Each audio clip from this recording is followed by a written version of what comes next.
Oi, oi. I said I'd do a review show, and here it is. I will keep this concise, though, so they need to come off, don't they? Before we kick off, look at this Racing Tees bad boy. The old race courses on it. Almost reminds me of Guinness, too. So, said it before, say it again. Go check out Racing Tees. Cheers, Alan. Now, on to the profit and loss. Quickly, I can just say right from the beginning, if you only want to sit through the video for 30 seconds, please make sure you're subscribed, please make sure you're liking, and feel free to comment below as well. All that sort of stuff helps me, costs you nothing, but probably made about 500 quid, which you're going to find out in the breakdown of how things went. So, I am recording this here, I'm going to use my screen to go through a few things, and then I'm going to quickly touch on maybe things that could have been changed or things for learning for going forward. So I've told you the sort of standout number there. You'd have seen from the selections that I put up, there was some good, there was some potentially bad in there. And for me, because I wasn't anti-post punting this year, I mean, technically I had a couple, but when they were non-run no bet sort of thing, I was really looking at just really trying to make some money by betting on horses that I fancied on the day and potentially looking for future how I might be able to trade some of these races. So I'm not very risk adverse, to be honest with you. I'm quite happy to chuck a few quid in there. You're going to see something that happened on Friday in here, which will probably make you lols a little bit. But yeah, I don't mind having a few quid on some horses and letting it ride. Whereas there are certain positions that I put myself in, namely with a horse like Gaelic Warrior, where I would still stand by the fact that I got everything spot on about that horse. Obviously he goes and gets beat, that is horse racing, that is the nature of the beast, but we talk about value, we talk about price point things. I wrote in the piece that some of you may have read that at the price that he was guaranteed to go off a lot shorter. I know people have said there's no guarantees in racing, it was. In the markets, the way you get these horses that are thrown in, any other race away from Cheltenham, he would have been short, right from the off. But I put myself in a position where I've backed a horse for a good few quid. I think maybe I had 450 on him, something like that, maybe something like that. I stood to win about 2.5 grand off of him. He's traded at 1.22 in running or something similar, and I'm going to show you something to look at to go and see that for your own benefits, really. And it's obviously easy in hindsight, but I could have chucked a little £1,000 lay in on the horse at 1 to 2. So it would have cost me £500 of my profit to guarantee £1,000, which would have meant a £500 profit on the race for throwing away 500 quid. So I would have been sat there either winning 500 quid or winning £2,000 off of an initial risk of sort of 450, £500. So I'm not going to delve into that in too much. I can do other videos on these things. I probably will do over the summer. But shall we just crack on and start looking at how it went? And then you could, honestly, this laugh on the Friday will do you good. So we'll kick straight off with Betfair because easy one to do. So we'll change the dates to what they are. 15th to the 18th was good old Cheltenham Festival, isn't it? It's just going to show us the top line numbers, really, which I could dive into every single race, show you my bets, where I could have done things better, where I could have done things worse, but no point, let's keep this one short. So you'll see there, a nice little bet on the Asian handicap. Should have made more on that as well, I bottled it. Anywho, horse racing, 234 quid, 235 quid we'll call it, for Cheltenham. There we go, that's Betfair's money. We'll go on to Bet365, which is the lols one. Just before we do that though, I'll just quickly show you on Sky Bet because I can't get very much on. I've got a liability of 125 on there, but I can have a few little bets. So 35 quid down over the last 30 days.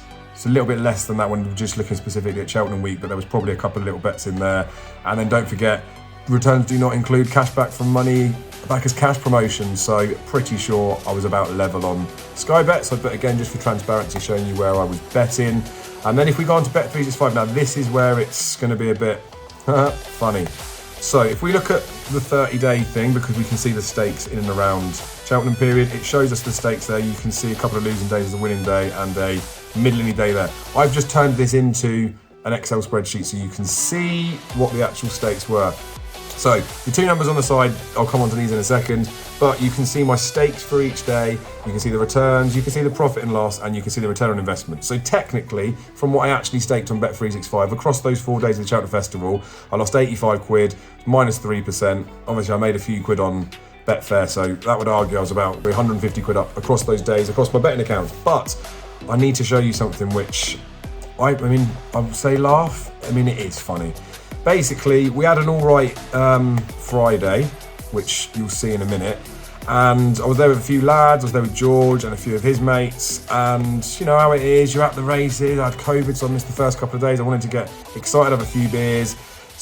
And then George, we were tanked. George said to me that his mates were at Newcastle, did I have any tips on the dogs? And I didn't have any tips, I hadn't looked at it, but I said to him, let's have a look at the cards. So you'll see here a few bets on the dogs. So that's my last bet for the Friday at Cheltenham. You see I've done it the night before.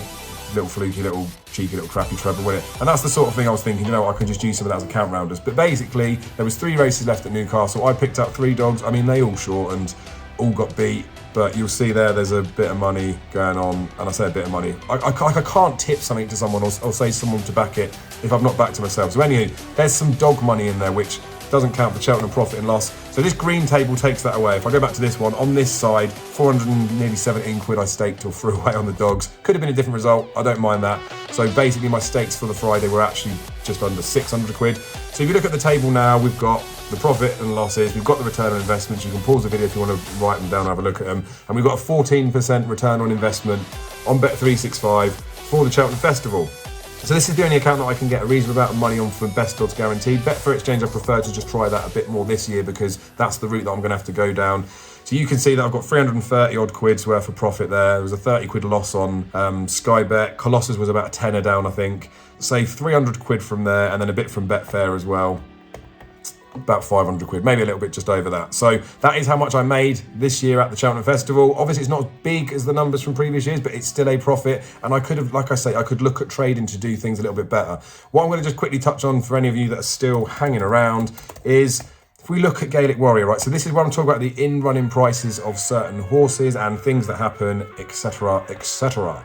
So if we go on to the time form, you need an account to just check these things out. It's not paid for, it's a free thing, but it will show us the highs and lows on this side. So we get Industry SP here, then we get the Betfair SP, and then inside is what the place Betfair SP potentially was, and then we've got the high and low where they traded. So if the horse wins, it will show you the high that it traded. Obviously everything else, it will just show you the lies. So Gaelic Warrior, look, 1.22 is the low that he traded.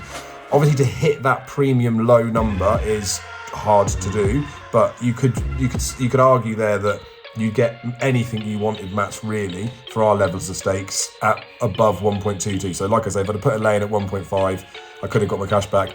Easy in hindsight, isn't it? But the point of this horse was, I talked about it before, like he wasn't like he's going to shit up or he's going to pull up. He was always going to be bang there. It was just that tiny risk of, does he get out battled? Does he jump to the side? All that sort of stuff. And he did both of those things. But I don't regret the bet in the slightest. Obviously, it's a bit gutting after when you're on for a big payday. You see him travel like that. But it is what it is. And then obviously Facile Vega. I put that in the what do you call them? The thumbnail.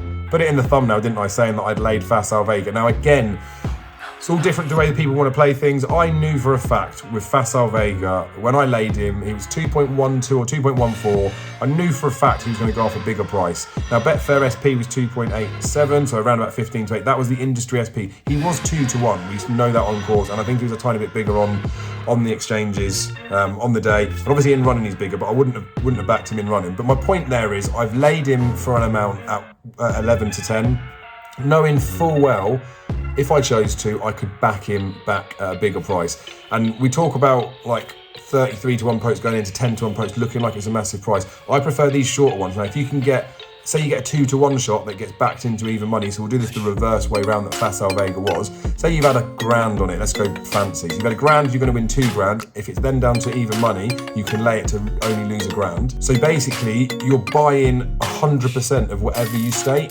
So it's a similar thing with Facile Vega. I knew that if I lay him, I think I laid 135, something like that. I knew that I could lay him for 135. I was pretty sure I could get myself £100 risk-free running on this horse, whichever way I wanted it, whether it's £100 risk-free to lose or £100 risk-free for it to win. So again, technically I got the right call, got the wrong result. I mean, it was an absolute beastly performance, wasn't it? But I'm going to round this up now because we've got towards the end of it. So the summary of it really was, I said it at the beginning, made it in around 500 quid. I've learnt a lot from it. I'm going to look at trading a little bit more over the summer, and then for next season, I'm pretty confident in upping the stakes bonus figure and then looking at a few entry and exit points. So if I do those sort of things and I get more involved in it, then I may look at setting up some sort of group to let people know what I'm doing on the day. But thanks again for your support. Please do like and subscribe, and I will see you soon.